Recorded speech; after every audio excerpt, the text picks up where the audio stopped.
para relembrarem os ensinamentos de Jesus à luz da doutrina espírita. Agora vamos convidar nossa irmã Selma, que tem um recadinho para nos dar, né, nesta tarde. Um convite. Boa tarde. E é um convite, assim, irrecusável. Amanhã é dia 29 de agosto. É um dia muito celebrado pelo movimento espírita brasileiro, porque veio ao mundo o nosso amado Dr. Bezerra de Menezes, né? O nosso Kardec brasileiro. E aí, por isso, o Leon Denis, no mês de agosto, realiza o encontro com a vida e a obra desse apóstolo, né? Então, esse ano, nós realizamos o 30º encontro com a vida e obra de Dr. Bezerra. E aqui na nossa casa, será no próximo domingo. Então, domingo, nós estamos esperando todos vocês, com aqueles amigos, com aqueles familiares, que principalmente estejam passando por momentos de depressão, de angústia, de falta de confiança, de esperança na vida futura, não na vida futura depois da morte, na vida futura daqui a 1 hora, amanhã, né? Nós estamos vivendo um momento muito difícil. E esse ano o Dr. Bezerra vem nos ajudar, vem nos auxiliar como enfrentar os problemas humanos relacionados à alma humana.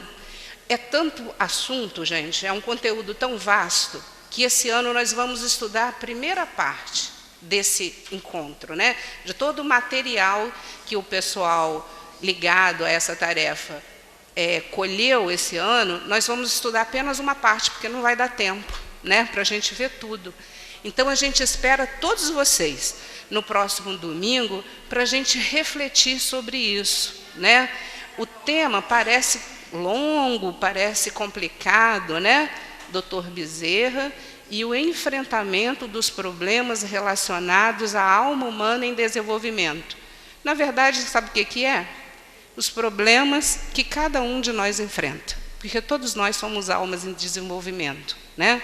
Então venham, tragam as crianças, os jovens, o encontro está preparado para eles também, para todos nós, né? E nós com certeza teremos uma manhã muito proveitosa, não deixem de vir.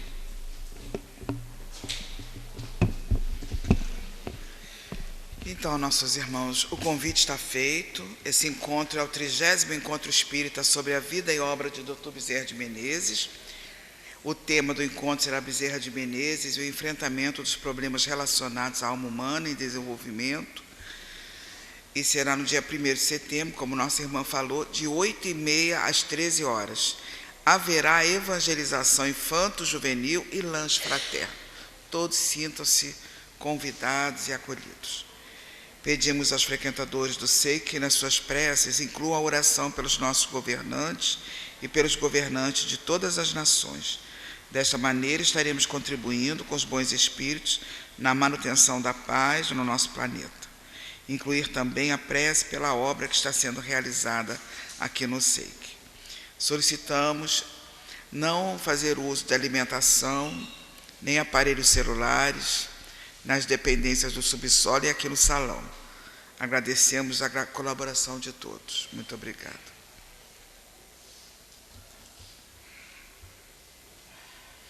Agora vamos ler a nossa página que nós recebemos ao entrar na casa, nossa página de abertura, que é uma mensagem de Antônio de Aquino, está no livro Raios de Luz, volume 3, do CELD, e a psicografia é Luadir João Junqueira,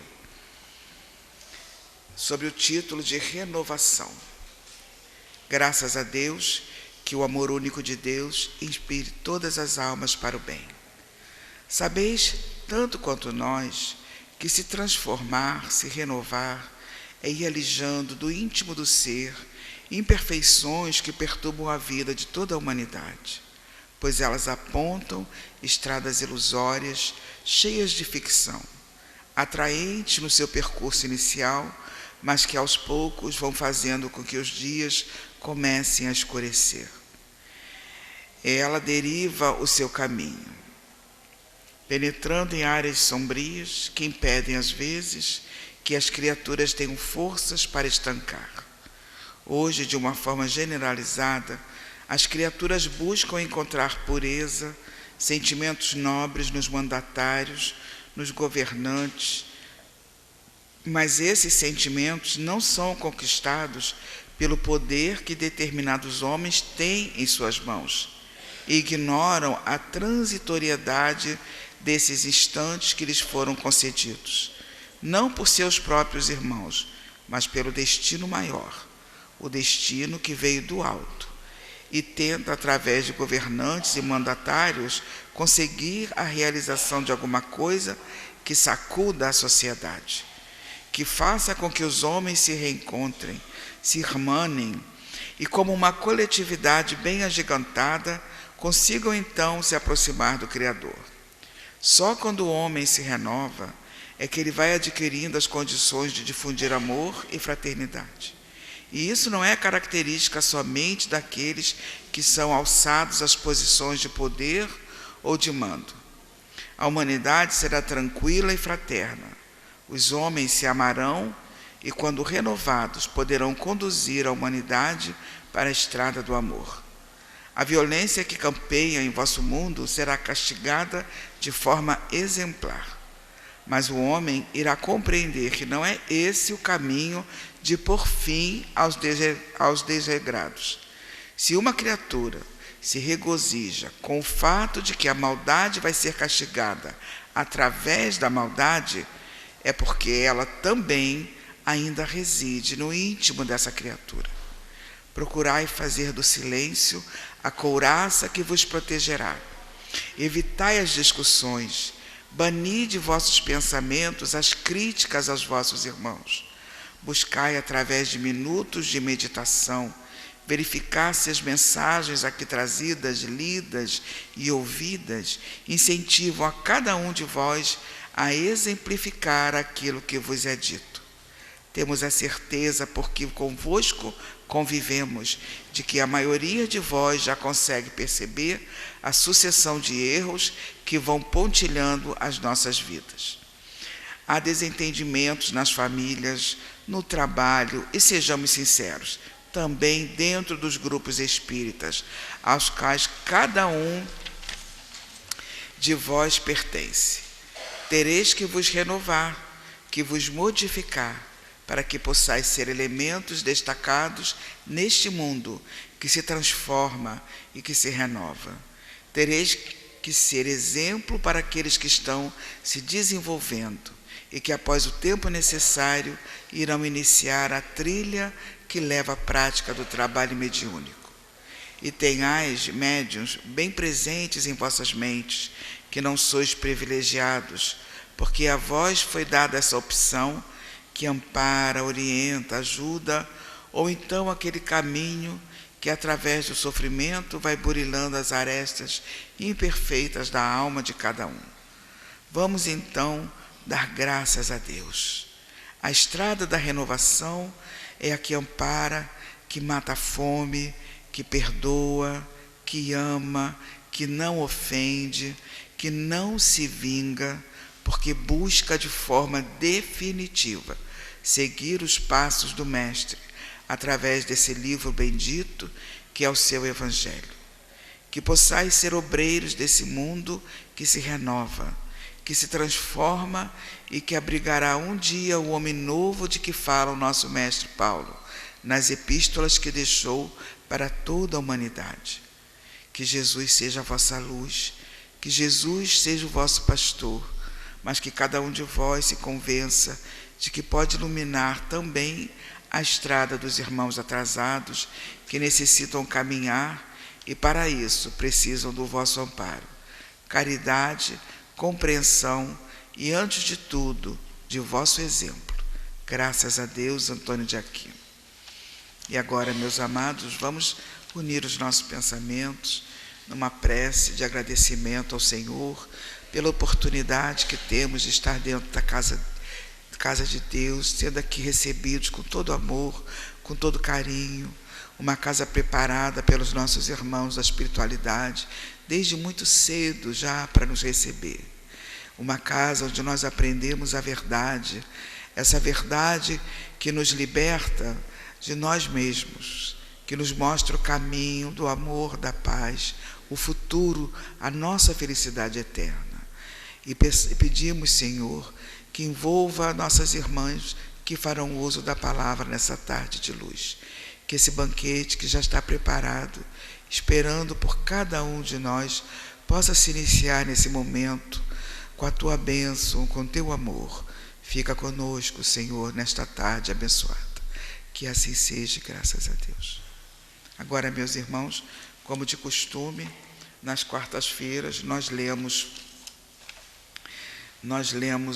o Evangelho, o estudo é do Evangelho do Senhor Jesus. E hoje nós vamos estudar o capítulo 11, amar o próximo como a si mesmo, e parábola dos credores e dos devedores, dai a César o que é de César, os itens 5 a 7. Os fariseus, então, ao se retirarem, deliberaram comprometê-lo no que ele falasse. Enviaram-lhe seus discípulos, juntamente com os herodianos, que lhe disseram: Mestre, sabemos que és verdadeiro e que ensinas o caminho de Deus segundo a verdade, sem atender a quem quer que seja, porque não consideras a pessoa nos homens. Dize-nos, pois, a tua opinião. É lícito pagar o tributo a César ou não? Jesus, porém, conhecendo a sua malícia, disse: Hipócritas, por que me tentais? Mostrai-me a moeda com que se paga o tributo. E tendo eles lhe apresentado o dinheiro, Jesus lhes disse: De quem é esta imagem e esta inscrição?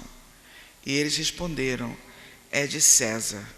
Então Jesus lhes falou: Dai, pois, a César o que é de César, e a Deus o que é de Deus.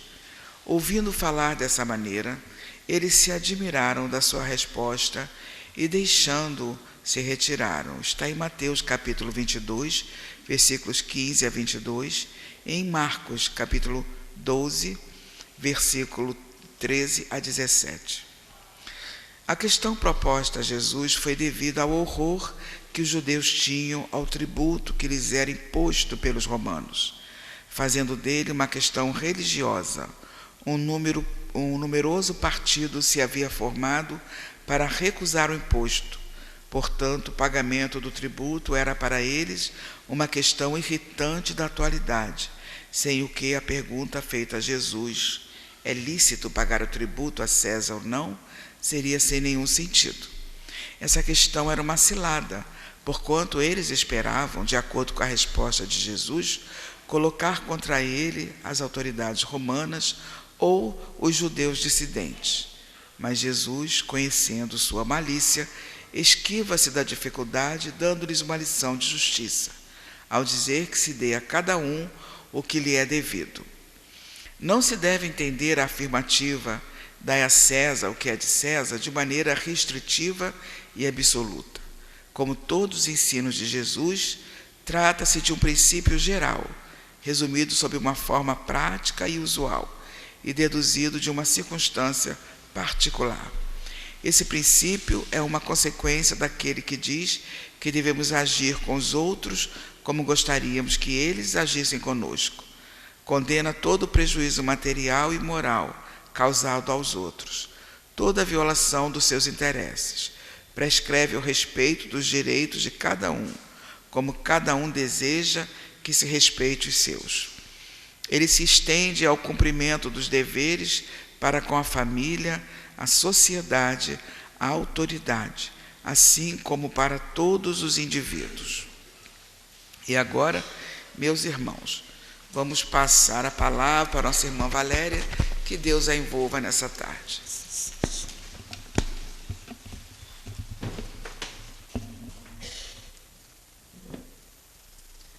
Boa tarde, meus irmãos. Que a paz de Jesus Cristo envolva todos nós, encarnados e desencarnados. Que o nosso querido e amado irmão Clarencio os nossos guias espirituais e benfeitores possam estar sustentando a cada um de nós nessa tarde de hoje do estudo sobre o Evangelho. Bem, o estudo de hoje, ele faz uma referência à passagem de Jesus que nos fala sobre dar a César o que é de César. E qual era o objetivo real dessa pergunta a Jesus, né? Vamos ver aqui que os discípulos,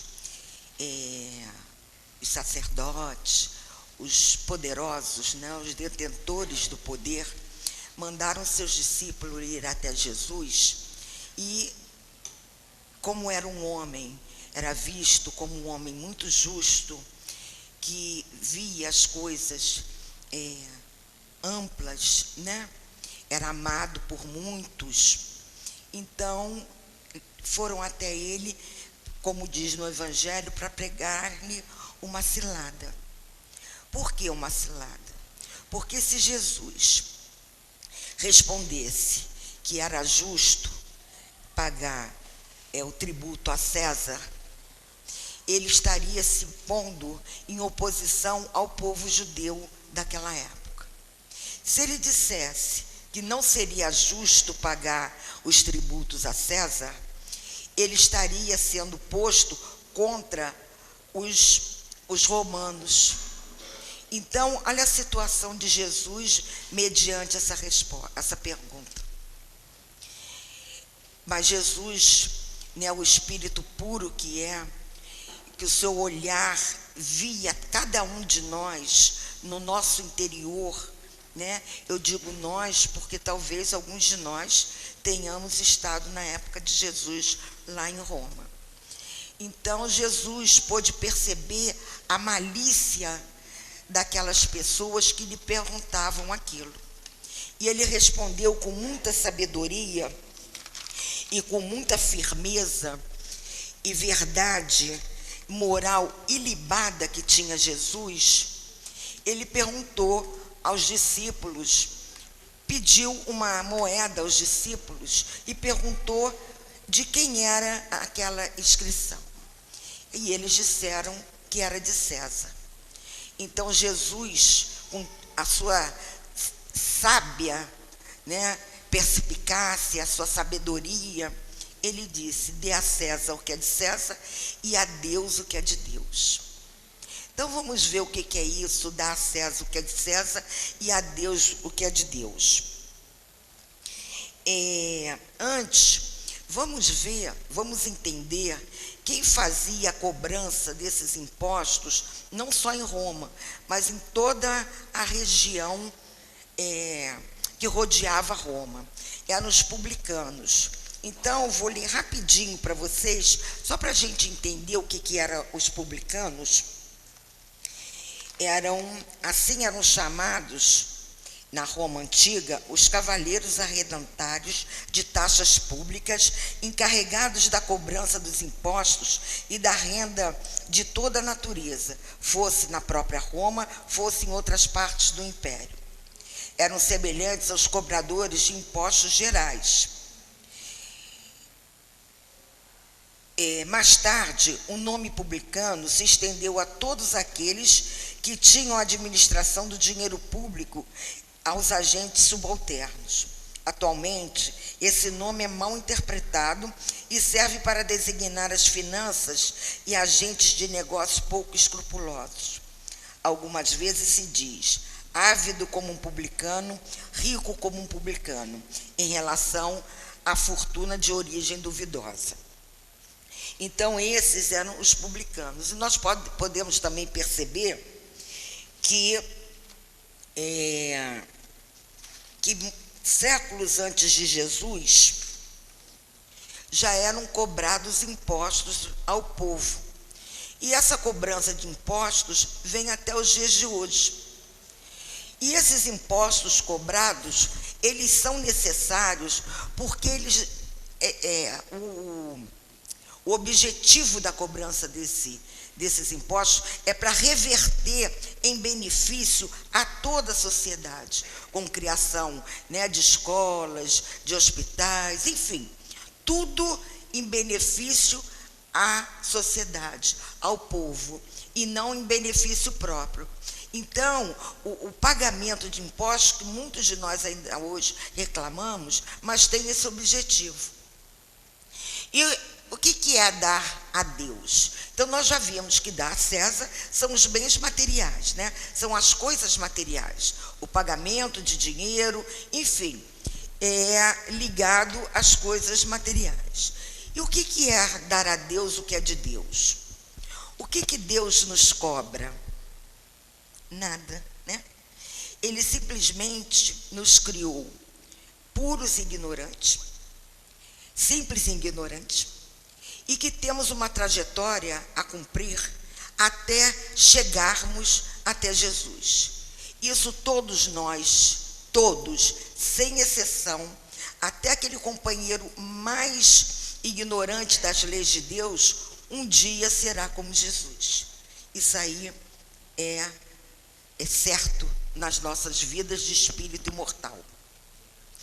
Então, ele espera, Deus fez as leis universais.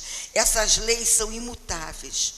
As nossas leis, as leis humanas, elas são mutáveis, né? A gente pode observar que em determinada hora tem uma lei sendo mudada, uma lei sendo retirada. Então, porque as leis do homem é mutáveis, as leis de Deus é imutável, e ela abrange a todo o universo, não é só ao nosso planeta Terra, ela é abrangente a todo o universo. E o amor é o único sentimento que não morre nunca. O amor, ele é eterno. Então, por isso que no Evangelho que Jesus nos trouxe, está o passo a passo para a nossa ascensão da vida espiritual. Esse livro eu sou suspeita porque, particularmente, eu adoro o Evangelho. E eu acho que tudo que ele nos traz, né, que Kardec perguntou a espiritualidade, são vários espíritos de imensa envergadura que transcreveram as respostas para Kardec. Inclusive tem passagens que é o próprio Jesus que responde, quando diz ser, quando está lá no finalzinho, o Espírito de verdade. Esse Espírito de verdade é Jesus. Então, o Evangelho, ele nos além de ser uma cartilha, um passo a passo, muito didático, muito fácil, né, de ser lido, compreendido, é difícil botar em prática. Mas nós vamos ver isso. Ele nos leva, ele nos dá um consolo, porque esse consolo nos é dado pela compreensão das nossas vicissitudes que passamos no dia a dia. Porque todos nós somos endividados perante a lei de Deus. Não tem aqui nenhum encarnado no planeta Terra que seja anjo de candura, com a aureolinha brilhando e asinhas batendo. Todos nós somos endividados com a lei de Deus. Por isso, todos nós estamos aqui no planeta Terra, que é um planeta de provas e expiações. E esse planeta Terra, que temos como governador nosso Mestre Jesus, está passando por toda uma reforma que deixará de ser um planeta de provas e expiações e passará um planeta de regeneração. Por que eu estou dizendo tudo isso? Porque dar a Deus o que é de Deus é fazer uma reforma íntima. Dar a Deus o que é de Deus é cumprir as suas leis, à risca. E nós ainda estamos a caminho de cumprir a risca, mas estamos a caminho.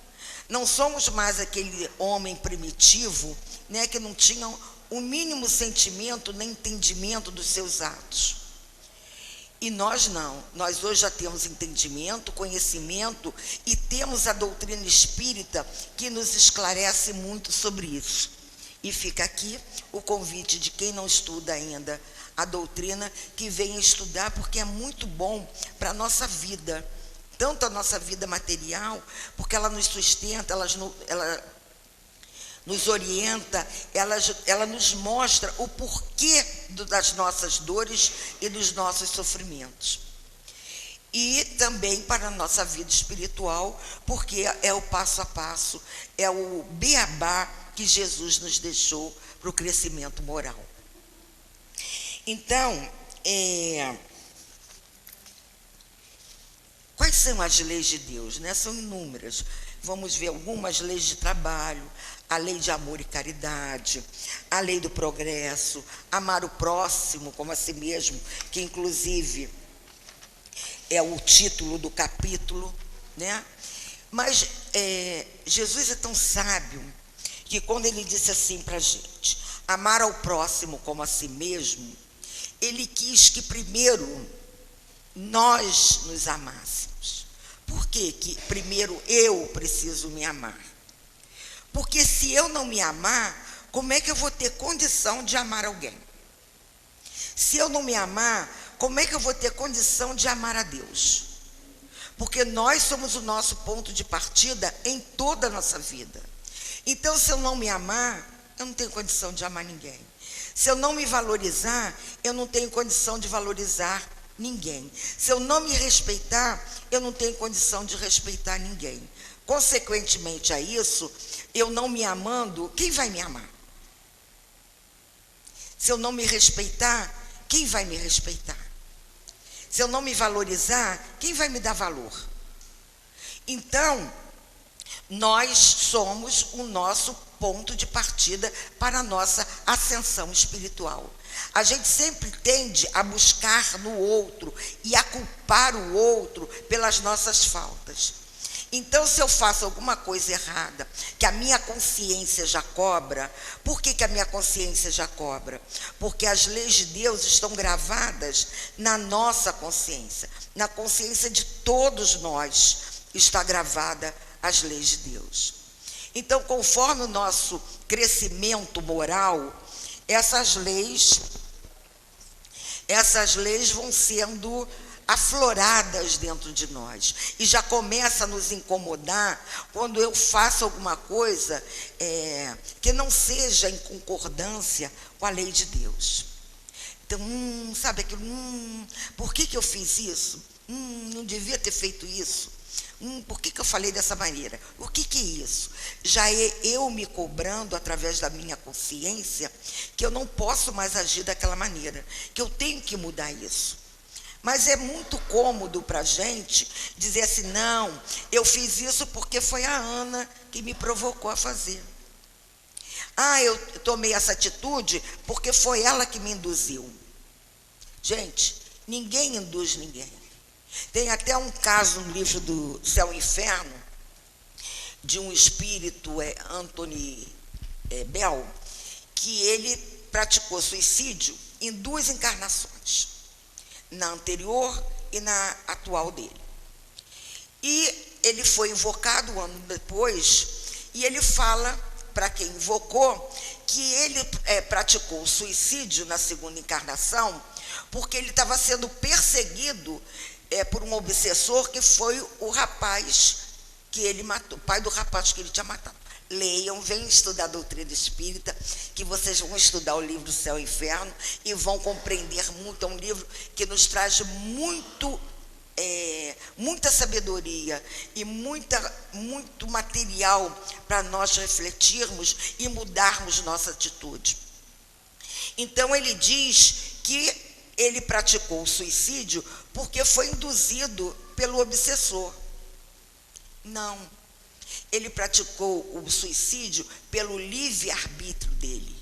E todos nós temos o nosso livre-arbítrio. E a espiritualidade superior não interfere no nosso livre-arbítrio. Tem até no livro de Baltazar que ele diz que eles estão sempre nos apoiando, nos intuindo para que a gente não pratique aquilo, que a gente não passe por aquilo que vai nos trazer um sofrimento muito grande. Mas eles não interferem, não podem interferir no nosso livre-arbítrio. Por quê? Porque é através do nosso livre-arbítrio que Deus está nos percebendo. Eu tenho todo o direito de ser contrária à lei de Deus. É o meu livre-arbítrio. Não. Que isso? Ele faz isso, por que eu não vou fazer? Ele rouba os cofres públicos, por que eu vou pagar imposto disso? Não, ele ganha muito mais do que eu. Olha o meu livre-arbítrio. Olha eu contrariando uma lei de Deus. E isso eu vou ter que reparar. Todos nós vamos ter que reparar. Cada um dentro da sua consequência, do seu peso, da sua gravidade de infração. Mas vamos ter que reparar. E o nosso perispírito é marcadinho. E essas marquinhas que nós temos no nosso perispírito, quando nós nos desencarnarmos, está lá visível. E temos que reparar. Como é que a gente vai reparar isso? Como é que a gente vai limpar o nosso perispírito?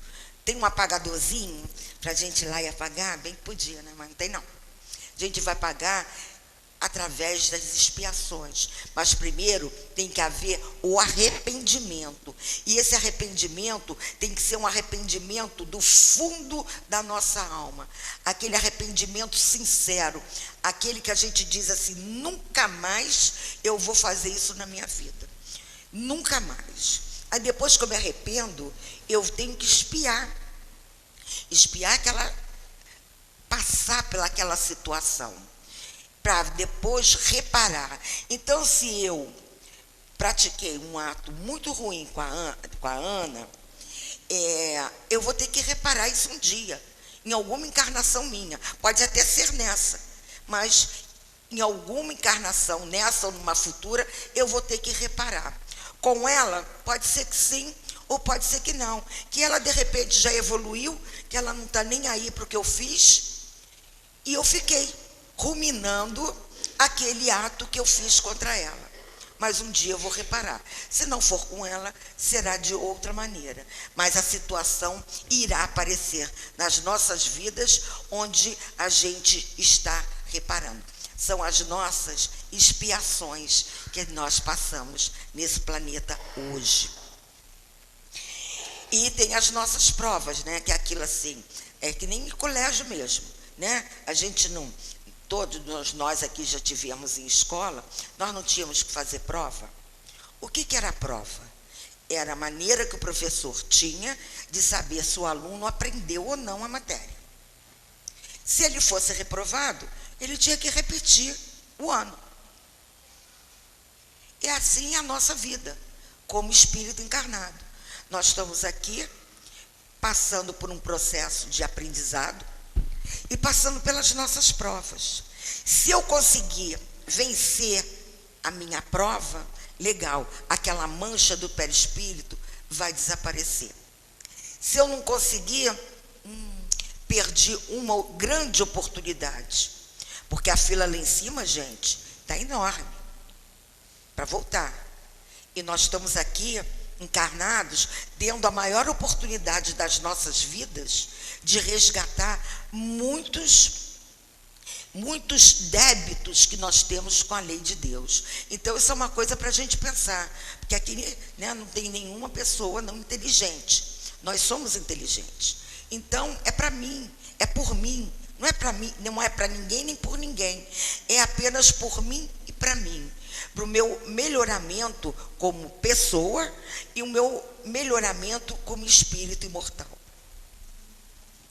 Então, a lei do trabalho, o trabalho, ele é necessário, porque o trabalho, ele dignifica o homem.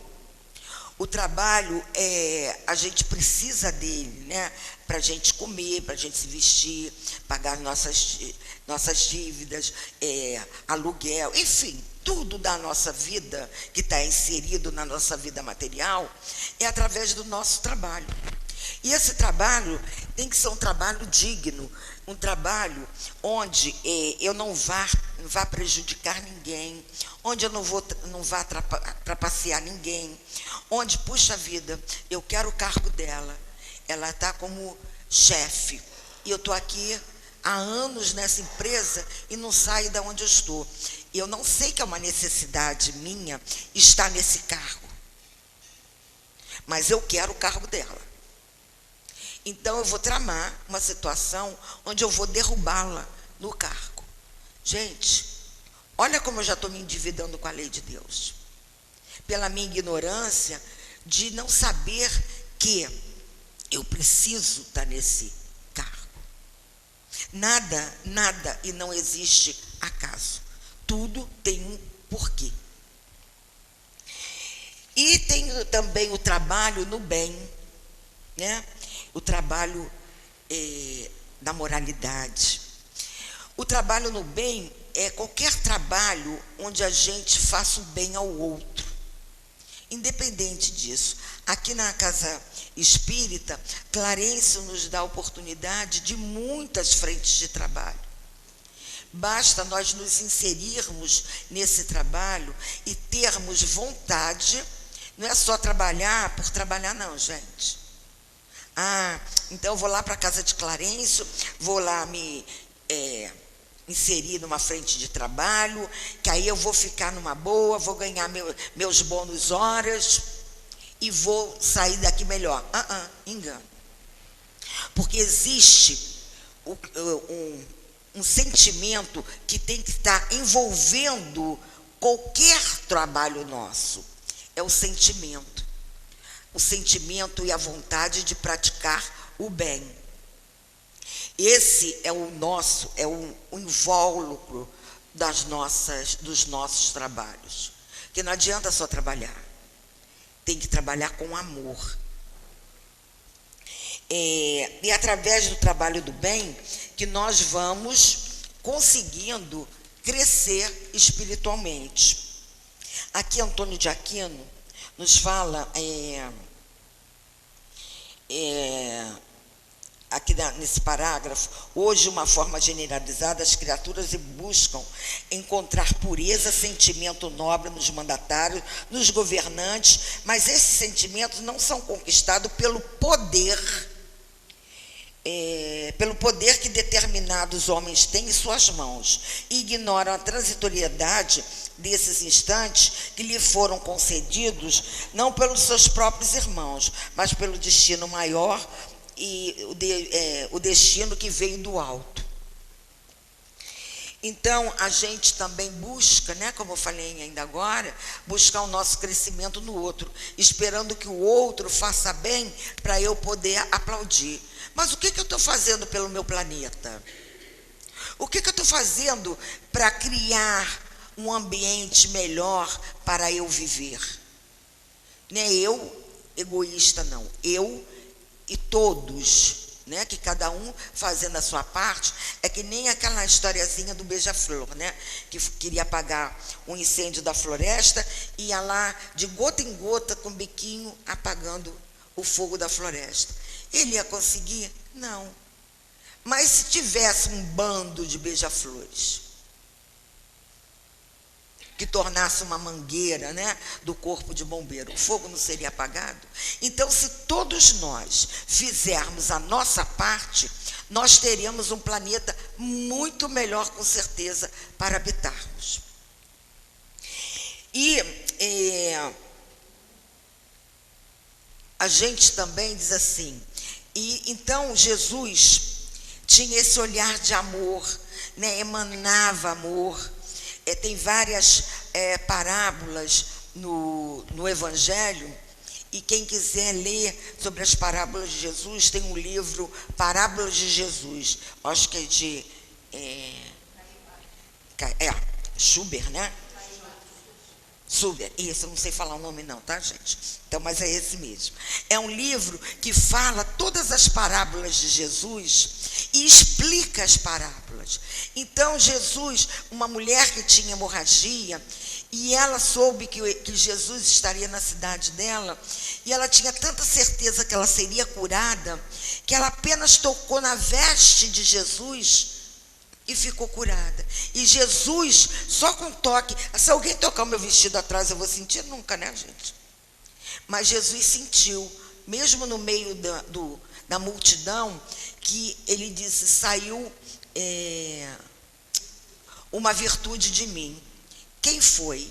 Então ela disse, perdoa, Senhor, fui eu. E ela foi curada. Então, Jesus era assim. Nós somos que nem Jesus? Não. Nós estamos anos-luz distante de Jesus. Mas isso não nos dá o direito de dizer que, como eu não sou Jesus, que eu estou anos-luz de Jesus, que eu tenho que continuar sendo como eu sou. Se eu estou programada por Deus a ser igual a Jesus, eu tenho que começar a me melhorar, não é mesmo? Como eu falei. Então,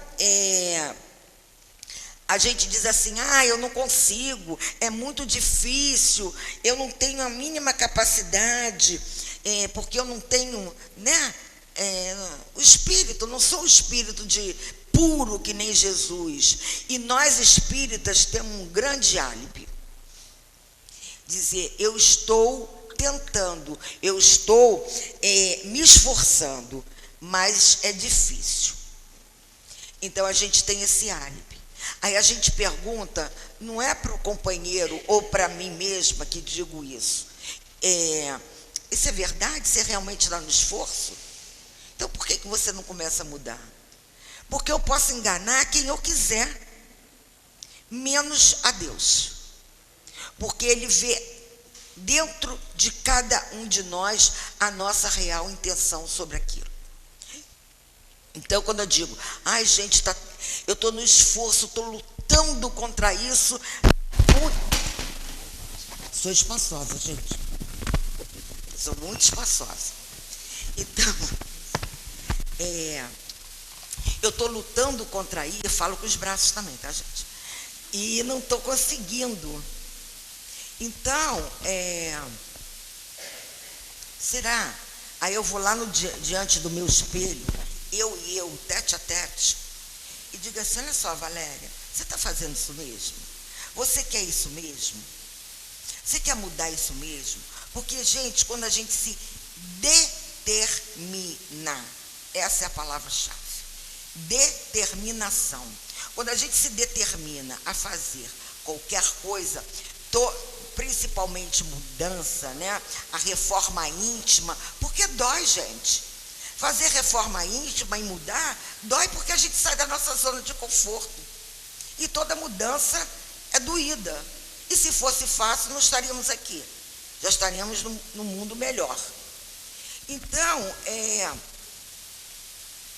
e quando a gente se determina a fazer essa reforma íntima para sermos melhor, nós temos um exército de bons espíritos, mais os nossos guias, mais os nossos benfeitores. Esse exército é o exército de Deus. Temos os nossos companheiros aqui da casa de Clarencio. Clarencio é um espírito extremamente bondoso, amoroso, querido, amado, e ele com certeza estará nos apoiando, e todos os trabalhadores da casa. Mas depende de mim. Depende apenas de mim querer. Né? Tem um ditado que diz, querer é poder. Mas o difícil é querer, né, gente? Vamos combinar que o difícil é querer. Então a gente finge dizer, eu quero. Quer mesmo? Não responde para mim, responde para si mesmo. Então, e nós não evoluímos através do nosso trabalho material apenas como encarnados. Vamos lembrar de André Luiz. André Luiz é um espírito muito querido, né? E ele nos trouxe os livros das suas obras e nos mostrando, principalmente, eu não sei se alguém, né, ainda não leu Nosso Lar.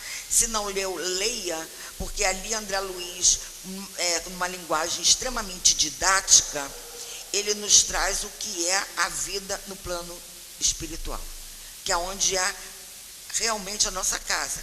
Aqui, gente, é passagem, é escola. Eu vou ser ou não aprovada, todos nós. Mas a gente vai retornar para o mundo espiritual, que é onde a gente vive realmente. E André Luiz, ele era um espírito igual a gente, sabe? Um espírito que não tinha, ele era uma pessoa que não tinha religião, era um cientista, era um pesquisador, e como todo bom cientista e pesquisador, o orgulho está lá em cima. E como é que o meu orgulho, né, lustrado lá em cima, pode deixar eu acreditar em Deus? Posso deixar dizer que foi Deus que me proporcionou aquilo que eu descobri? Como é que eu fico no meio cientista? Então, ele é um espírito assim. Morreu, eu não vou contar o livro todo, né? Só que é um livro maravilhoso, leiam. Foi o primeiro livro que eu, em particular, li, e através desse livro eu me tornei espírita. E ele desencarna, né, decorrente da vida mundana que ele tinha, e ele vai passar 8 anos no umbral, sofrendo e sendo chamado de suicida inconsciente. Ele, não, eu não me matei, eu morri decorrente de uma cirurgia. Então ele não conseguia entender que ele provocou aquela cirurgia e por causa disso ele desencarnou e somos tratados como suicidas inconscientes.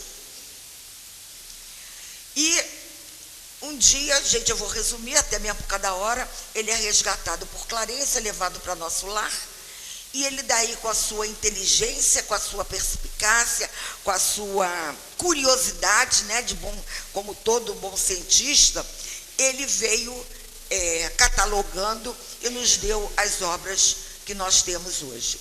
E hoje, por que eu estou falando isso? Porque hoje o espírito de André Luiz não é aquele espírito como ele entrou em nosso lar.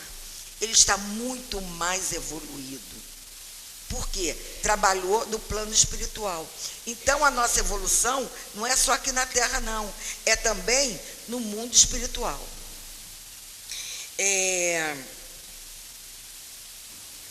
E é difícil para a gente vencermos as nossas más tendências, porque está tão ainda arraigado na gente, né, grudado na gente, e é difícil, mas, gente, não é impossível.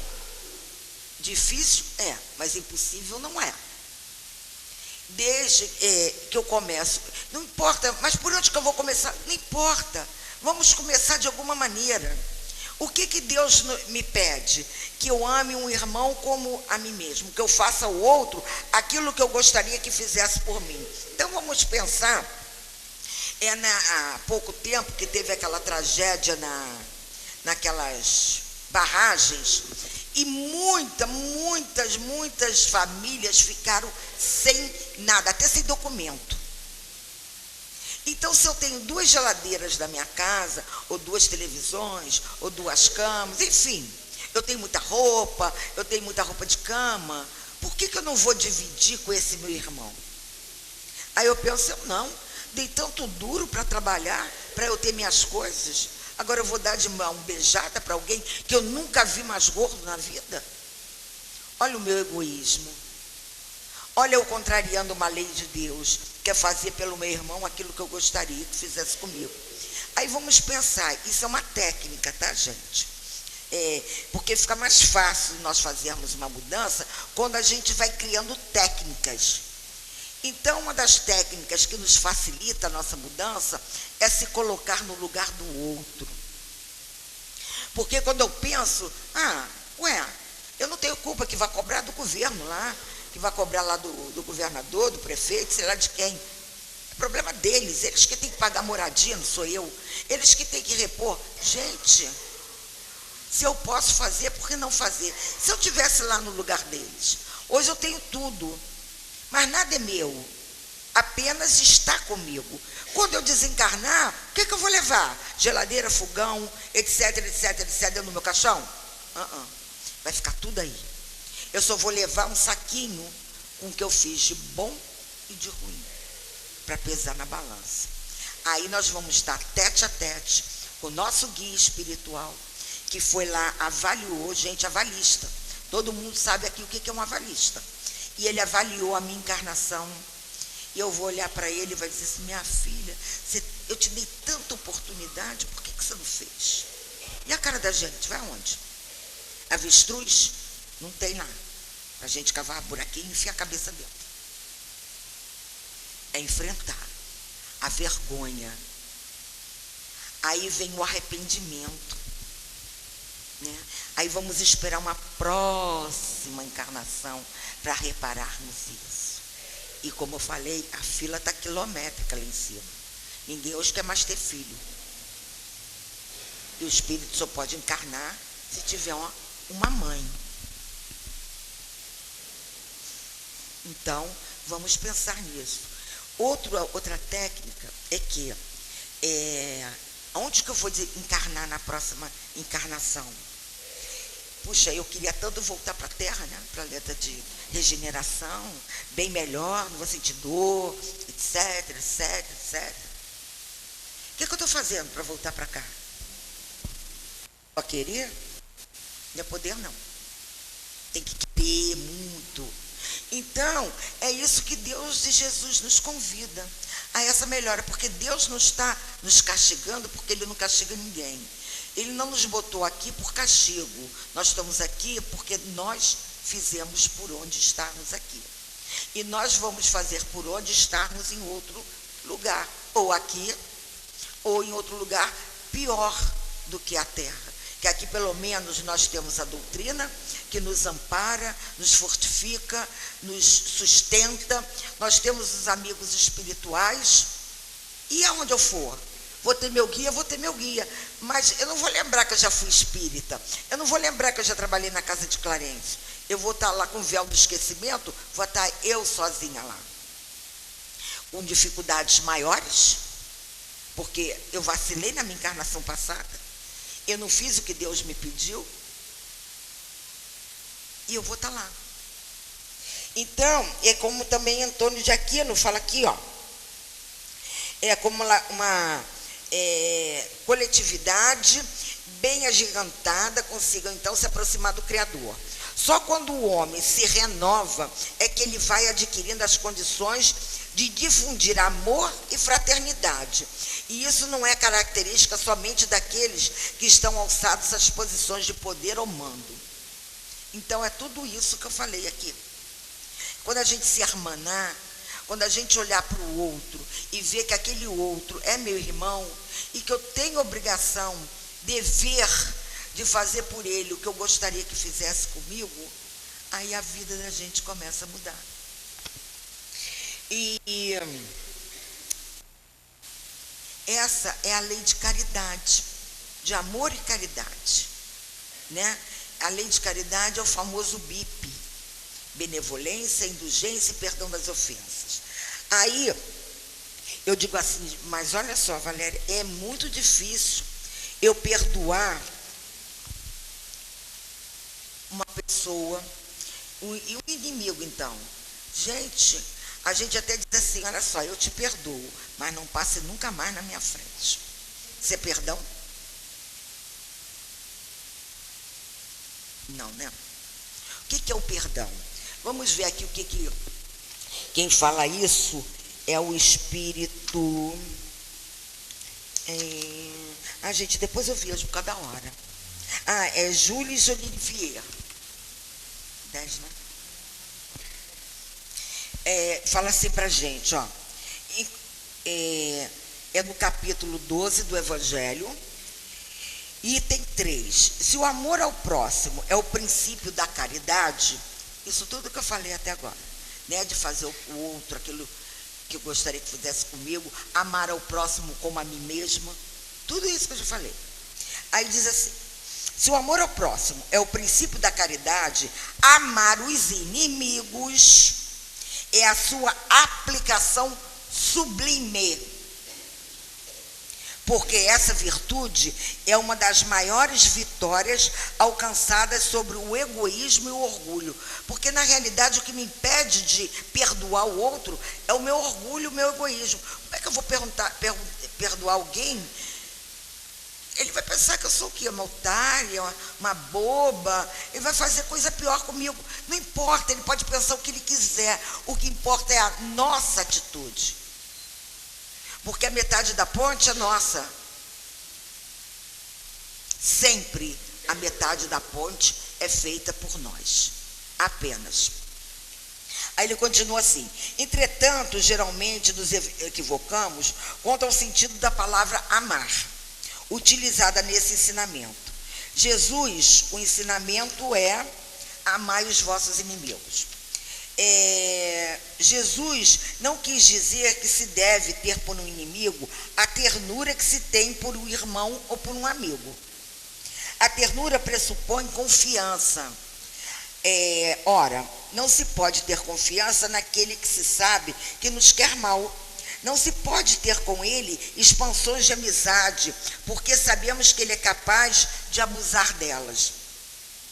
Entre pessoas que suspeitam uma das outras, não poderia haver as manifestações de simpatia que existem entre aquelas que estão em comunhão de pensamento. Não se pode, enfim, sentir, ao encontrar com um inimigo, o mesmo prazer que se sente de encontrar com um amigo. E ele continua aqui: amar os inimigos, não... Depois, gente, eu estou pegando só uns pontinhos. Leiam, porque é muito boa essa lição, muito boa mesmo. Amar os inimigos, portanto, não é ter por eles uma afeição que não é natural. Amar os inimigos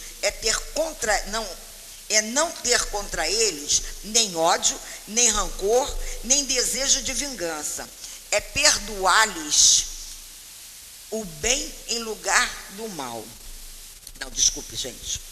É desejar-lhes o bem em lugar do mal. É ficar alegre em vez de triste com o bem que lhes aconteça. É estender-lhes a mão para socorrê-los em caso de necessidade.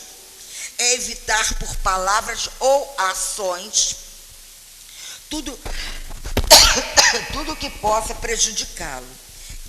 Enfim, retribuir-lhes o mal com o bem, sem intenção de humilhá-los.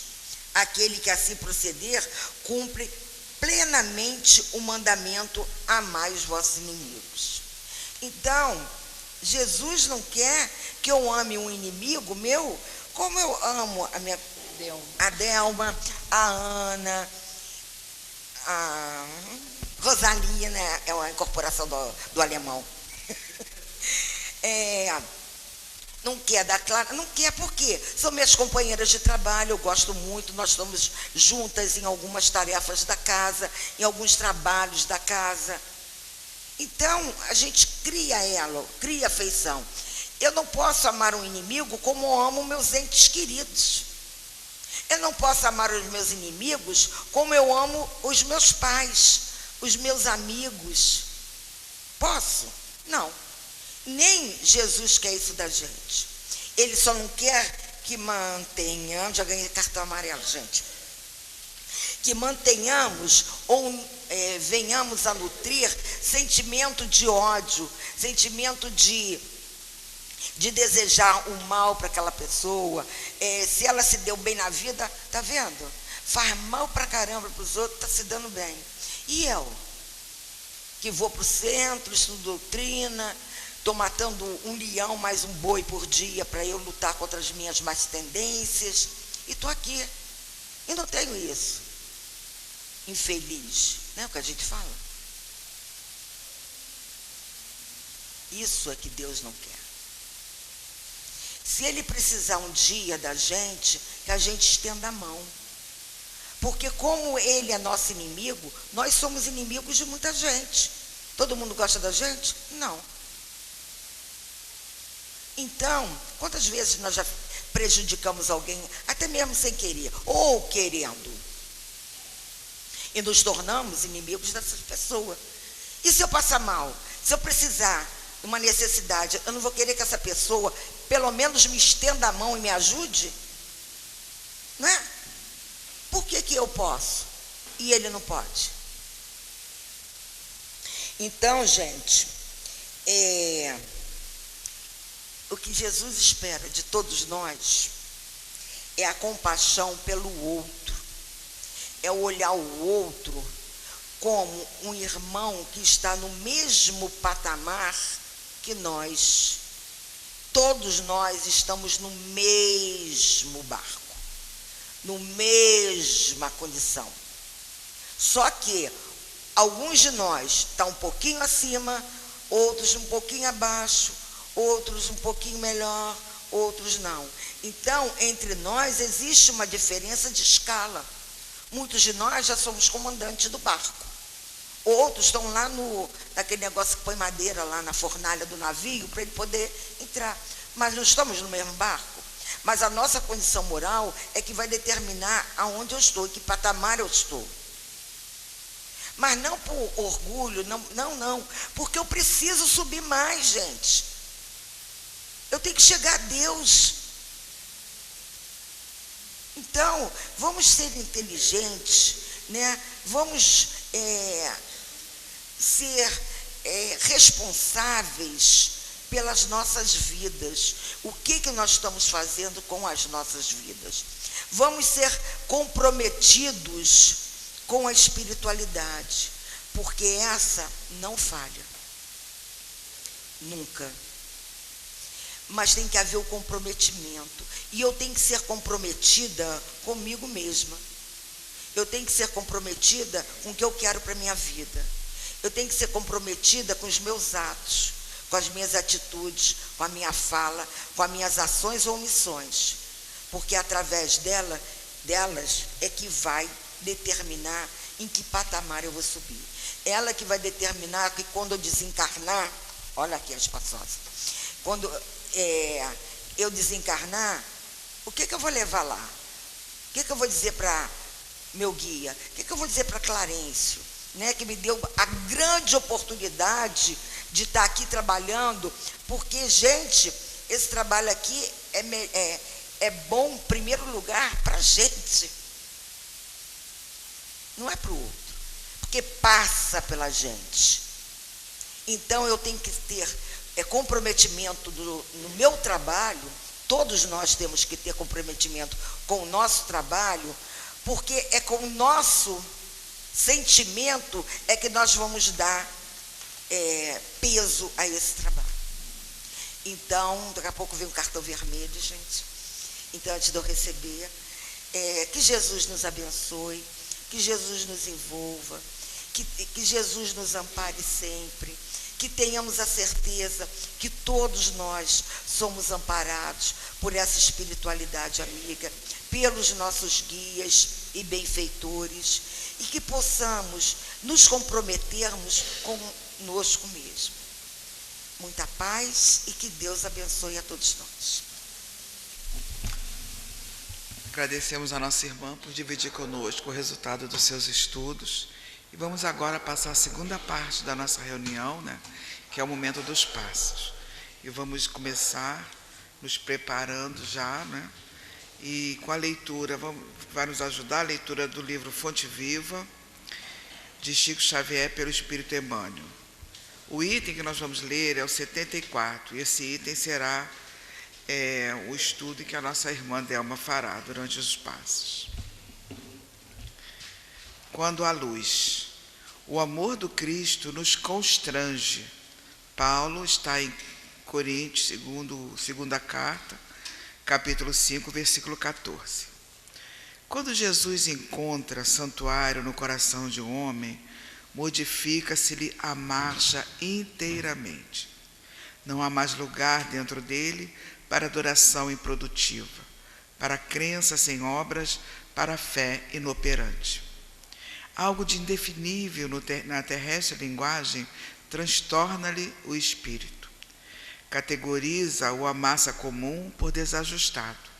Entretanto, o aprendiz do Evangelho, chegando a essa condição, sabe que o trabalhador divino como que lhe ocupa as profundidades do ser. Renova-se-lhe toda a conceituação da existência. O que ontem era prazer, hoje é ídolo quebrado. O que representava a meta a atingir é roteiro errado que ele deixa ao abandono. Torna-se criatura fácil de contentar, mas muito difícil de agradar.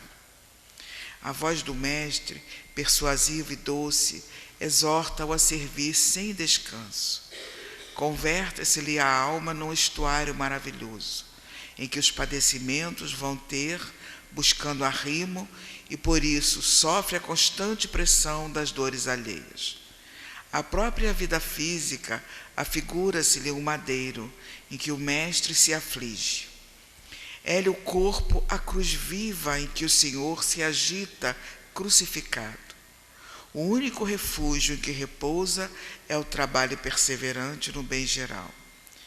Insatisfeito, embora resignado, firme na fé, não obstante angustiado, servindo a todos, mas sozinho em si mesmo, segue estrada fora, impelido por ocultos e indescritíveis aguilhões. Esse é o tipo de aprendiz que o amor do Cristo constrange, na feliz expressão de Paulo: vergasta-o a luz celeste por dentro, até que abandone as zonas inferiores em definitivo. Para o mundo, será inadaptado e louco. Para Jesus, é o vaso das bênçãos. A flor é uma linda promessa onde se encontre. O fruto maduro, porém, é alimento para hoje. Felizes daqueles que espalham a esperança, mas bem-aventurados sejam os seguidores do Cristo, que suam e padecem, dia a dia, para que seus irmãos se reconfortem e se alimentem no Senhor. E agora, meus irmãos, solicitamos aos médiuns que se movimentam, para a tarefa que já lhes é própria, conhecida, para a qual todos se prepararam. E vamos nós também nos preparar, começar a trabalhar os nossos sentimentos, os nossos pensamentos, ajudando a espiritualidade que aqui está presente, facilitando mesmo esse trabalho, não só dos médiuns, como dos nossos guias e protetores. E assim, Senhor, irmanados com pensamento em Ti, nós te pedimos para iniciar esse momento do passe, onde o Teu laboratório divino derramará sobre todos aquilo que cada um veio buscar. Envolva os médiuns, Senhor, que se apresentaram à tarefa com amor e devoção. Fica conosco neste momento, amparando a cada um de nós. Senhor, que possamos ter em mente que apenas aos médiuns da casa é constrita essa tarefa. Então, te pedimos mais uma vez que possamos iniciar esse momento do passe. Que assim seja, e graças a Deus. Graças a Deus, que nesse instante os nossos corações possam se pacificar, possam se harmonizar, para que a espiritualidade superior dessa casa possa nos trazer tudo aquilo que aqui viemos buscar. Socorro para as nossas dores, alívio para os nossos momentos difíceis, que nós possamos, nesse instante, receber do alto, do irmão Clarence, de toda a espiritualidade superior dessa casa, receber tudo aquilo que precisamos para o reequilíbrio do nosso corpo físico e também para o reequilíbrio das nossas emoções, dos nossos sentimentos. Que Jesus nos ampare, nos ajude e que possamos estudar, compreender as lições, compreender a doutrina espírita, compreender tudo aquilo que aqui escutamos e aprendemos. Na lição de hoje, nós vamos estudar um texto intitulado Quando há Luz. Foi uma carta de Paulo aos Coríntios. E Paulo, como sabemos, foi um dos maiores divulgadores do cristianismo. Divulgou o cristianismo por todo o mundo. Ele ia escrevendo cartas aos Coríntios, aos Efésios, a todos. E ali ia levando o ensinamento do cristianismo, alertando a toda a população para aquilo que Jesus veio nos ensinar. E a doutrina espírita, depois, como Consolador prometido, vem reafirmar todas as lições do Mestre Jesus, vem exemplificar-nos, vem nos mostrar o caminho que devemos seguir para o entendimento dos ensinamentos do Mestre Jesus. Então, Paulo diz assim: o amor do Cristo nos constrange. É a carta que ele manda aos Coríntios. E fica assim um pouco difícil para a gente no primeiro momento, porque constrangimento, é uma palavra que parece que nos leva a pensar imediatamente em humilhação, né? Constrangimento, humilhação. Mas aqui, nessa carta, o significado de constranger é outro, é diferente. Quando ele fala que o amor de Jesus nos constrange, ele quer dizer que o amor de Jesus nos obriga, nos força, nos leva a seguir uma direção diferente daquela que estávamos acostumados. O amor de Jesus por nós nos obriga a tomar um caminho diferente daquele que estamos acostumados a seguir. Então, como exemplo desse amor de Jesus que nos constrange, a gente pode pensar em Maria de Magdala, né? O que aconteceu a Maria de Magdala quando ela conheceu Jesus? Quando ela o vê na sua beleza, na sua magnitude, com seu olhar doce e meigo, com as suas palavras, com os seus gestos de amor e carinho. Maria de Magdala se transforma imediatamente. Enquanto ela está com Jesus, ela vai absorvendo todo aquele amor, todo aquele carinho, todos aqueles ensinamentos. E Jesus fala para ela tudo aquilo que aquela alma precisava ouvir. Porque Jesus, na sua grandeza, ele conhece todas as coisas, como é uma característica dos espíritos puros. Conhece todas as coisas, sabe todas as nossas intenções. E ele conhecia o coração de Maria. Ele conhecia as intenções de Maria em querer se transformar, em querer se renovar. Então Jesus eleva aquela alma a ponto de, quando ela o deixa, ela vai ao seu castelo. E é tida até como louca, porque ela joga pelas janelas todas as suas joias, as suas riquezas, os seus vestidos, os seus pertences. Ela simplesmente se desfaz da sua vida, de tudo aquilo que lembrava a ela que era uma senhora de cabaré. Ela desfaz de tudo aquilo para seguir Jesus. Então, o amor de Maria constrange Jesus. O amor de Jesus constrange Maria a mudar de vida. Constrange Maria a se renovar, a buscar novos valores, a deixar a vida mundana, a deixar a vida que ela queria. Ela queria tanto que quando Jesus olhou para ela, sabia disso. Então fez com que aquela alma se elevasse a ponto de trazer toda essa transformação na sua vida. É isso que a frase diz. Isso que Paulo passa para os coríntios, que o amor de Jesus nos constrange a mudar, a nos renovar. E a doutrina espírita? Nós estamos aqui, somos espíritas, somos simpáticos, pelo menos a doutrina, aquele que ainda não se considera. Mas somos espíritas de coração. Então, a doutrina espírita, ela vem nos trazer os ensinamentos do Mestre Jesus. E o que nós estamos aproveitando desses ensinamentos? Né? Qual a nossa mudança? Qual a nossa renovação? Qual é o caminho novo que nós queremos tomar? Qual a determinação importante que tomamos na nossa vida a partir do conhecimento da doutrina? Porque a doutrina, ela tem como objetivo hoje unir a ciência e a religião. E esse papel ela está fazendo muito bem. Agora, e qual é o papel dos espíritas nessa atualidade, nesse mundo em que estamos agora? Qual é o papel dos espíritas? O papel dos espíritas é ser a carta viva de Jesus, é exemplificar os ensinamentos de Jesus. Porque a teoria é tudo muito fácil. De teoria, todos já estão bem satisfeitos. Agora é preciso a exemplificação.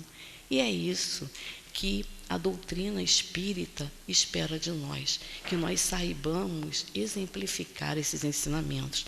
Por isso que Antônio de Aquino, nessa página que nós recebemos, ele fala isso para a gente. É chegado esse momento em que nós precisamos nos renovar, precisamos crescer em espírito. E aqui também, no nosso livro, quando a gente vê essa transformação de Maria, nós podemos voltar aqui, ó.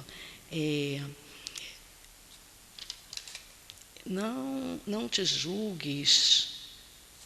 Não, desculpe aqui, essa aqui é a lição. É quando Jesus encontra santuário no coração de um homem, modifica-lhe a marcha inteiramente. Não foi isso que aconteceu? Não há mais lugar dentro dele para adoração improdutiva, para a crença sem obras, para a fé inoperante. É a exemplificação. Não há lugar mais para a improdutividade. É preciso botar mãos à massa. É preciso trabalhar no bem. É preciso aprender a amar o nosso próximo. É preciso crescer em espírito.